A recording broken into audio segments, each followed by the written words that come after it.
मेरे प्यारे बच्चों, आइए आज हम कक्षा 8वीं के हिंदी बाल भारती के 11वें पाठ मयूर पंख इसका अध्ययन करते हैं। बच्चों, यह एक पद है और इस पद के रचनाकार जो हैं वह जगन्नाथ दास रत्नाकर जी हैं। इनका जन्म 1866 काशी उत्तर प्रदेश में हुआ, मृत्यु 1932 में। रत्नाकर जी ने इस कविता के माध्यम से गोपियों पर पड़ने वाली विपत्ति, गोपिकाएँ किस प्रकार से भगवान श्री कृष्ण के चले जाने से गोकुल से चले गए हैं और किस प्रकार से वह कौन कौन सी दुखों का सामना कर रही हैं, उसी का वर्णन इसमें किया गया है। पहले पद में उद्धव भगवान श्री कृष्ण के एक परम मित्र थे।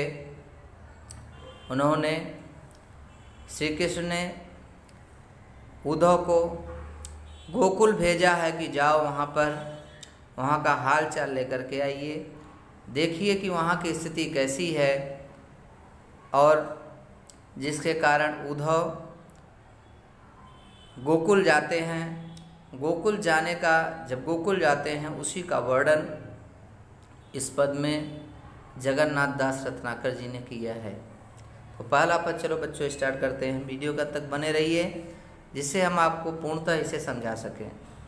भेजे मन भावन के उद्धव के आवन के, सुधि ब्रज गावन में पावन जबै लगी। कहे रत्नाकर गुवालिन की छोर छोरी, दौरी दौरी नंद पौरी आवन तबै लगी। उझक उझगी पद कंजन के पंजन पर, पेखी पेखी पाती छाती छोहनी छबै लगी। हमको लिख्यो है कहाँ, हमको लिख्यो है कहाँ, हमको लिख्यो है कहाँ, कहन सबे लगी। उद्धव भगवान श्री कृष्ण के मित्र और भक्त, वे गोकुल आए हुए हैं, गोकुल पधारे हुए हैं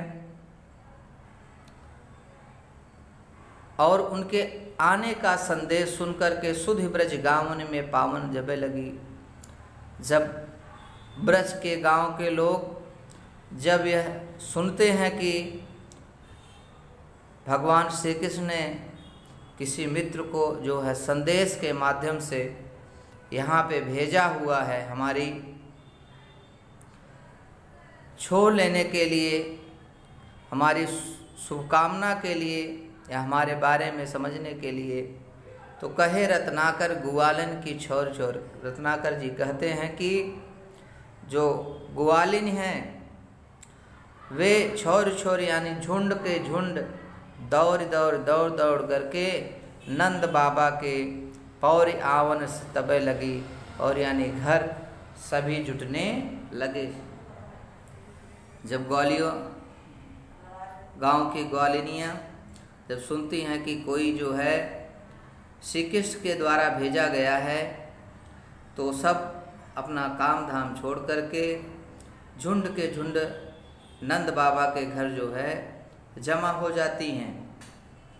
उझक उझक पद कंजन के पंजन पे, अपने पंजों पर उछल उछल करके पेख पेख पाती छाती छोहन तबे लगी। बार बार वह देख रही हैं कि कहीं भगवान श्री कृष्ण तो ही नहीं आए हैं। बार बार वह क्या कर रही हैं, देख रही हैं, देख देख करके अपने पैरों पर उछल उछल करके, अर्थात देख रही हैं उद्धव को और कह रही हैं कि हमको लिख्यो है कहाँ। पाती छाती यानी पाती यानी पत्र, यानी गोपिकाएँ बोलती हैं कि हे उद्धव बताओ कि हमारे बारे में भगवान श्री कृष्ण ने क्या क्या लिखा है। ऐसी सभी गोपिकाएँ जो थी ग्वालिनी, और बोलती हैं कि हमारे बारे में क्या लिखे हैं, हमारे बारे में क्या लिखे हैं, ऐसा सब कहने लगी।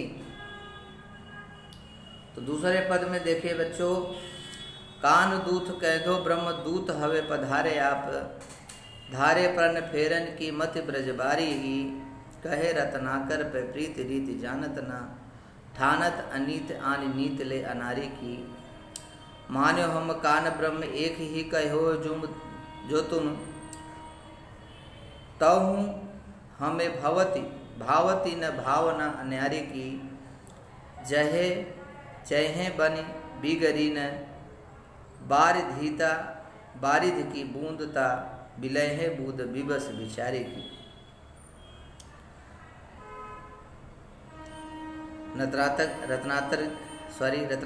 रत्नाकर जी जो है गोपिकाओं के माध्यम से कह रही हैं कि हे कान्हा, कान्हा दूत कह दो ब्रह्म दूत हवे पधारिया। क्या इस ब्रह्म दूत को जो है हे कान्हा पधार कर भेज करके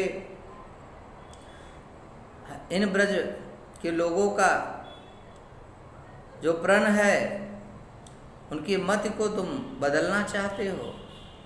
यह कभी भी बदल नहीं सकता। धारे प्रण फिर मत ब्रज बारी की। यह जो प्रेम रूपी प्रण है यह कभी भी टूट नहीं सकता। किसी भी तुम ब्रह्मदूत को भेजो। रत्नाचार्य कहते हैं प्रीति रीति जानत न ठानत अनीत नाथ नीत ने अनारी की।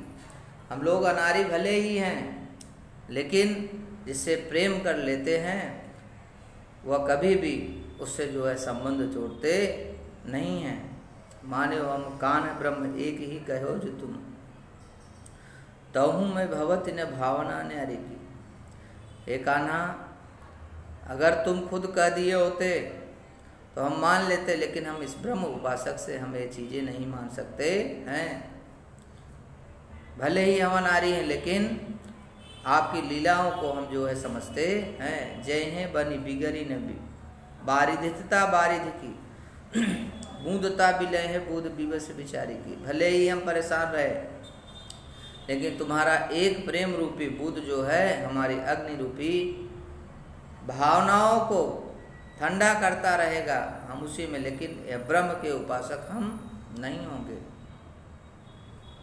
अगला पद दिया है बच्चों, उसे हम अगले जो है बच्चों वीडियो में बताने वाले हैं। तो आज के लिए इतना ही बच्चों, धन्यवाद।